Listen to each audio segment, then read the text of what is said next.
बार एक स्कूल में कुछ बच्चे स्कूल की पढ़ाई समाप्त हो जाने के बाद विद्यालय परिसर में बैठ कर के खेल रहे थे। कुछ और बच्चे जो थे वह दूसरे और खेलों को खेल रहे थे।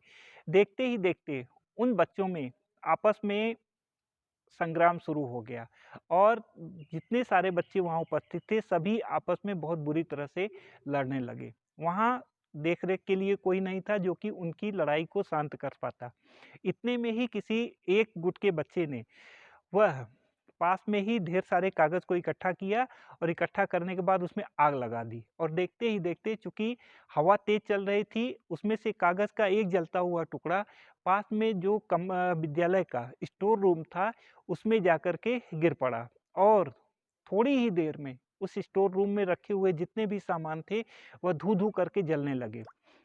अब जब स्टोर रूम में लगी हुई आग को उन सभी बच्चों ने देखा तो उनके हाथ-पैर फूल गए और शीघ्र ही वे सभी बच्चे आपस में सारे बैर भाव को भूल करके आस-पास पड़ोस से जितने घरों से जितनी बाल्टियाँ और जो भी आग बुझाने की सामग्री मिल सकती थी, उसे ले आए और पूरी तरह से आग को बुझा दिया।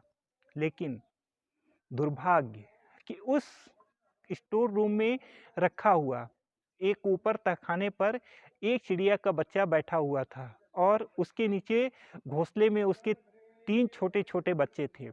जब आग बहुत बुरी तरह से आग की लपटें ऊपर कमरे में फैल रही थीं, तो दुर्भाग्य से उस चिड़िया के ब का बच चिड़िया जो थी, वह पूरी तरह से जल करके राख हो गई और उसका केवल कंकाल अवशेष बचा था। लेकिन मरने के बावजूद भी उसने अपने पंखों को फैला रखा था, जिससे कि उसके तीनों बच्चे जो थे, यह सुरक्षित बच गए।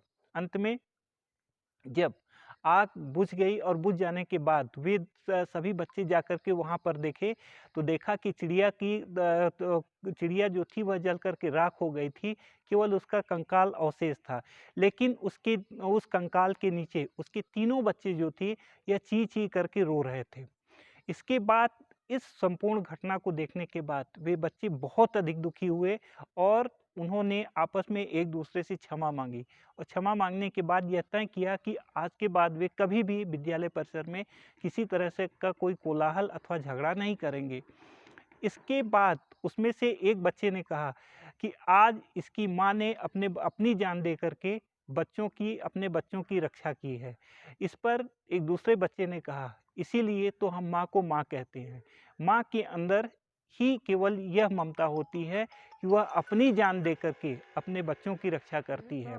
इस तरह से हम यह देखते हैं कि हमें भी नारी जाति का हर तरह से सम्मान करना चाहिए। क्यों? क्योंकि नारी के ही कारण हमारा इस दुनिया में अस्तित्व है। मुझे आशा ही नहीं वरन पूर्ण विश्वास है कि यह कहानी आप सबको पसंद आई होगी। पसंद आई हो तो कृपया अपने मित्रों के साथ शेयर करें तथा मेरे चैनल को सब्सक्राइब करें। धन्यवाद।